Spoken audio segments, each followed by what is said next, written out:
ꯃꯌꯥꯝ ꯍꯟꯗꯛꯀꯤ ꯑꯩꯈꯣꯏ ꯂꯥꯛꯏꯕ ꯍꯞꯇꯥꯁꯤꯒꯤ ꯀꯥꯔꯗ ꯔꯤꯗꯤꯡ ꯍꯥꯏꯐꯦꯠꯇꯪ ꯌꯦꯡꯃꯤꯟꯅꯔꯁꯦꯀꯣ ꯑꯗꯣ ꯄꯦꯟꯗꯨꯂꯝꯁꯦ ꯍꯥꯏꯐꯦꯠ ꯌꯦꯡꯉꯁꯦꯀꯣ ꯍꯥꯏꯗꯤ ꯄꯦꯟꯗꯨꯂꯝꯁꯦ ꯈ꯭ꯋꯥꯏ ꯐꯥꯔꯁꯇꯀꯣ ꯀꯩꯅꯣꯝꯃ ꯀꯣꯏꯁꯟ ꯑꯃ ꯁꯨꯝ ꯈꯟꯕꯤꯔꯛꯁꯦꯀꯣ ꯃꯥꯏꯟꯗ ꯑꯗꯨꯒ ꯃꯥꯏꯟꯗ ꯀꯣꯏꯁꯟ ꯑꯃ ꯂꯧꯕꯤꯔꯣꯀꯣ ꯉꯥꯛꯇꯪ ꯚꯤꯗꯤꯑꯣꯁꯦ ꯄꯣꯁ ꯇꯧꯒꯦꯁꯦꯀꯣ ꯑꯗꯨꯒ ꯍꯥꯏꯗꯤ ꯂꯥꯛꯏꯕ ꯑꯟꯁꯔꯁꯦ ꯌꯦꯁ ꯑꯣꯔ ꯅꯣ ꯅꯠꯇ꯭ꯔꯒ ꯍꯥꯏꯗꯤ ꯀꯔꯝꯕ ꯃꯟꯇ ꯅꯠꯇ꯭ꯔꯒ ꯍꯥꯏꯗꯤ ꯀꯔꯝꯕ ꯅꯨꯃꯤꯠꯇ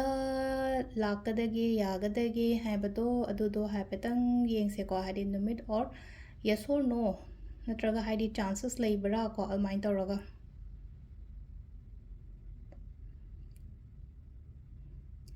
Friday ko Friday yes hainasu lae ko aduga haidi March or October gumba dumai lae energy se ko haidi October ama March ama kaino dai tor lae ko aduga yes ki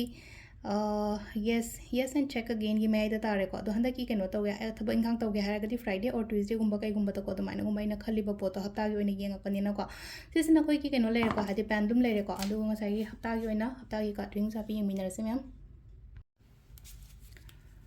ma'am हंदक हप्तागी card reading से को Heidi card तदे खतंग लोथोगे को Heidi इशा इशा Ipoh नुमितुगी मतुंग इना अममम खतंग लोथो येंगा से को Heidi नुमाजिंग थोकाबा ले आपको दाइन तरो को अदो अहमद को नुमाजिंग थोकाबा ले आपका हिमजा कैशा सगोनसेन हिराय थांग को मी अमंगी अममम दाइन लोथो से को हाइडी लोथो बदे पाइल खाइदोपा नुंग दा दु तोबा तोबा हाइडी अदु तोदबी द ओनली जस्ट अममम खतंग लोथोगा अमा सिगी एनर्जी ओइने यिंगमिनर से को अहम को नुमाजिंग gi oina harsne ko नुमाजिंग पोप ngai gi oina kai lakhe yenga se ko six of swords en lai ko six of swords se hai tare ko sida mai gai ama da mai tar mai gai haidi ko aina chaning ban traga so haidi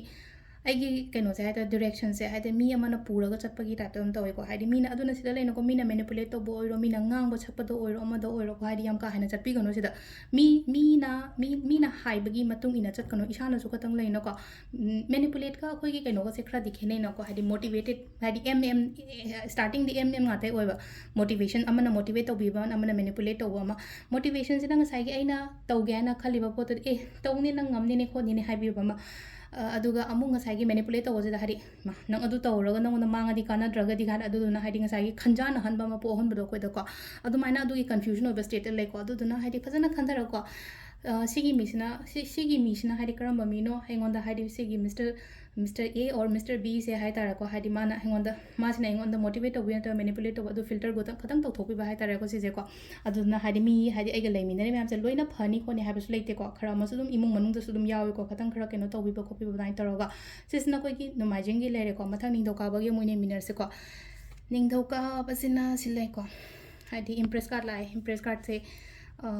wakhan nungai gani ko yamna wakhan nungai gani hakjang nungai gani aduga silai je ko ke ba khotpa adum ba sulai ko pregnancy gumba kai gumba su numai indicator ko sida impress card lakpa matam se ko hadi pregnancy gumba lakpa nupi gi oina yam phai ko sise nupi gi oina yam phaba haragadi singa sagi pregnancy katang yi wasu na tabi da ko sum aina hona jargi ba aina tawri ba kholi ba mayam se hadi growth gumba lakpa do yamna ko hadi growth gumba lakpa ado isha da su ketang matam piyo hadi ke ba khotpa ama ma laina ko aisu importance oi ko haina khalaga ko sisina ko gi kano gi le ko ingtho ka ba le ko aduga leba popo mu yeng minarase ko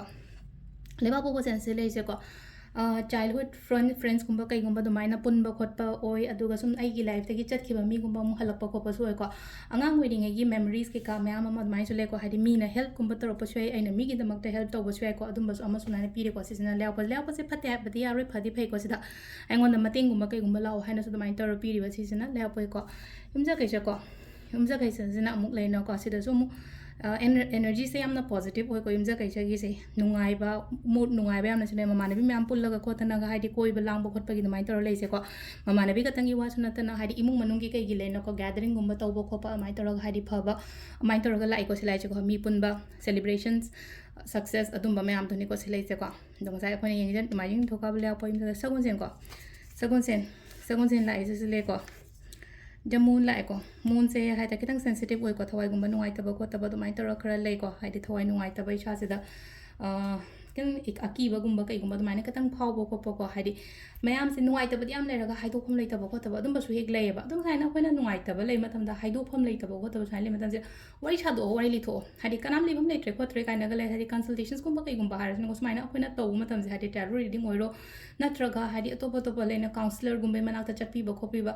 wari aingon da phumjalaga thamdo su pote ko litho o si se smai to za libha mama tham ko na hai di life ta hai di wari litho pong wari sabong ko pa mai tar ko mai tar ga ado ꯑꯗꯨꯒ ꯃꯨꯟꯒꯤ energy ꯈꯤꯇꯪ ꯁꯦꯟꯁꯤꯇꯤቭ ꯑꯣꯏꯀꯣ ꯑꯗꯨꯅ ꯍꯥꯏ ꯅꯨꯡꯉꯥꯏꯇꯕ ꯈꯣꯠꯇꯕ ꯂꯩꯔꯒꯗꯤ ꯋꯥꯔꯤ ꯂꯤꯊꯣꯛꯑꯣ ꯋꯥꯔꯤ ꯁꯥꯗꯣꯛꯑꯁꯤꯅꯦꯀꯣ ꯁꯤ ꯂꯩꯁꯦꯀꯣ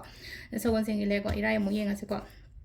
ꯏꯔꯥꯏꯁꯦ star ꯂꯩꯀꯣ ꯁ꯭ꯇꯥꯔꯁꯦ ꯉꯁꯥꯏ ꯂꯥꯏ ꯅꯤꯡꯉꯣ ꯌꯥꯝꯅꯀꯣ ꯏꯁꯣꯔ ꯅꯤꯡꯉꯣ ꯍꯥꯏ ꯃꯇꯝꯗꯤ ꯀꯩꯒꯤꯅꯣ ꯍꯥꯏꯕꯗ ꯕ꯭ꯂꯦꯁꯤꯡꯁꯅꯦꯕ ꯁꯤ ꯂꯩ ꯑꯩ ꯊꯃꯣꯏ ꯁꯦꯡꯅ ꯑꯩ ꯏꯁꯣꯔ ꯅꯤꯡꯖꯔꯤꯕ ꯑꯗꯨꯅ ꯍꯣꯞꯁ ꯌꯥꯝ ꯂꯩꯀꯣ ꯏꯁꯥꯒꯤꯅꯣ